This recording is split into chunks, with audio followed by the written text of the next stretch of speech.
शिव पुराण अध्याय 4 चैप्टर 4 चंचुलुका को ज्ञान प्राप्ति।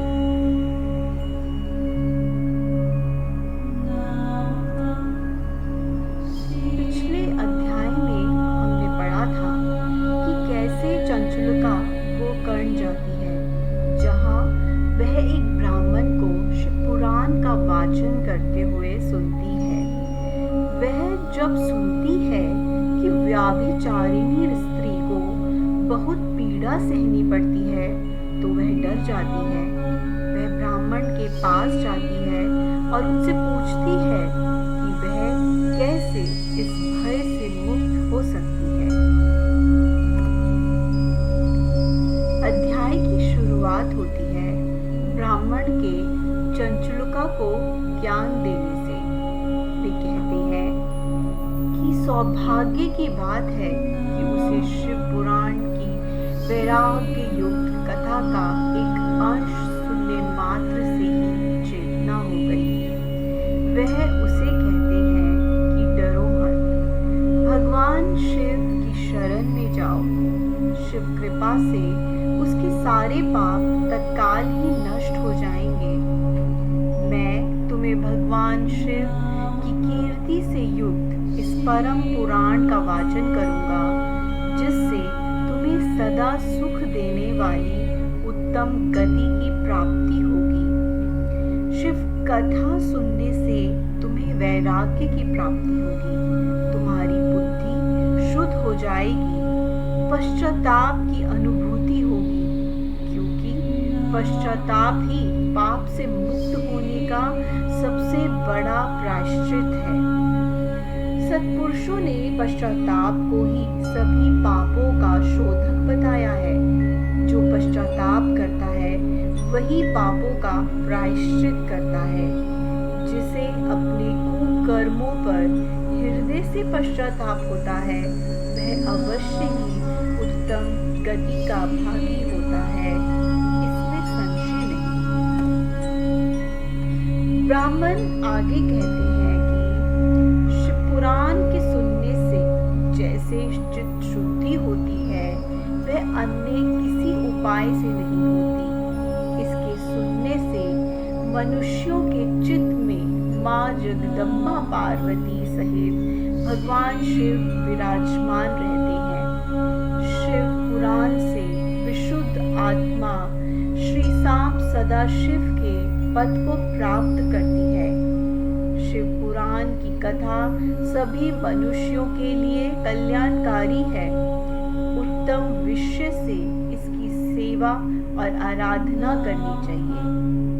शिव पुराण सभी दुखों का नाश करने वाला है। शिव कथा रोगों का नाश करती है। शिव कथा का श्रवण करने के बाद उसका अपने हृदय में मनन करना चाहिए, जिससे पूर्णता चित्त शुद्धि हो जाती है।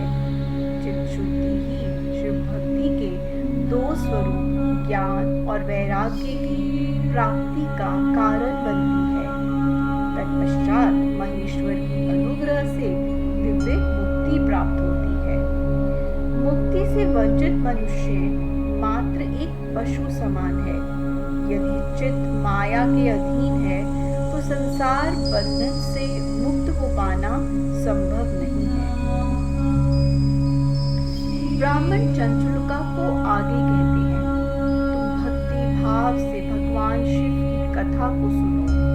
इसे सुनने से तुम्हारी चित्त शुद्धि होगी, जिससे तुम्हें अंततः मोक्ष की प्राप्ति होगी। जो निर्मल चित्त से भगवान शिव की भक्ति करता है उसका एक ही जन्म में मुक्ति हो जाती है। यह सत्य है, सत्य है। सूत जी शौनक जी से कहते हैं, चंचुलुका को शिव भक्ति तथा शिव पुराण की कथा का महत्व सुनाते सुनाते कथावाचक ब्राह्मण की आंखों में आंसू आ जाते हैं। बिंदु की पत्नी चंचुलुका की आंखों में भी आनंद के आंसू आ जाते हैं। वह हर्ष भरे चित्त से ब्राह्मण के चरणों में गिर गिर जाती है और हाथ जोड़कर उन्हें धन्यवाद करती है। चंचुलका ब्राह्मण को परम शिव भक्त संबोधित करते हुए कहती है कि आप धन्य हैं, आप दूसरों का उपकार करने वाले हैं। वह ब्राह्मण से उसे पूर्ण शिव पुराण कथा सुनाने का आग्रह करती है, जिसे ब्राह्मण मान लेते हैं और इस तरह गोकर्ण नाम के एक महाक्षेत्र में चंचुलका ने भक्ति, ज्ञान, वैराग्य और मुक्ति प्रदायिनी शिव पुराण कथा का श्रवण किया। शिव पुराण कथा सुनने से चंचुलका का चित्त शुद्ध हो जाता है। उसके हृदय में शिव के सगुण रूप का चिंतन होता है। वह शुद्ध बुद्धि होकर शिव भक्ति में रम जाती है। शिव पुराण के पूरा होने पर चंचुलका भक्ति, ज्ञान और वैराग्य से युक्त होकर किसी कष्ट के सहे बिना अपना शरीर त्याग देती है। चंचुलका की आत्मा को शिवलोक ले जाने के लिए भगवान शिव के गण विमान से आते हैं। चंचुलका एक दिव्य रूप लेती है। मस्तक पर अर्धचंद्र का मुकुट धारण कर वह शिवलोक पहुंचती है, जहां वह साक्षात भगवान शिव को देखती है। वह देखती है कि गणेश, बृहंगी, नंदी, वीरभद्र भगवान शिव की सेवा में खड़े हैं। उनकी अंग कांति सैकड़ों सूर्य के समान प्रकाशित हो रही है। कंठ में नील चिन्ह शोभा पा रहा है। उनके 5 मुख और प्रत्येक मुख में 3 नेत्र हैं।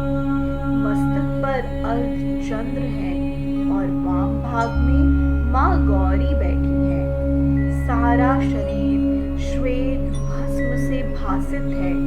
शरीर पर श्वेत वस्त्र है। चंचुलका को परम उज्जवल भगवान शिव व माँ गौरी के दर्शन होते हैं।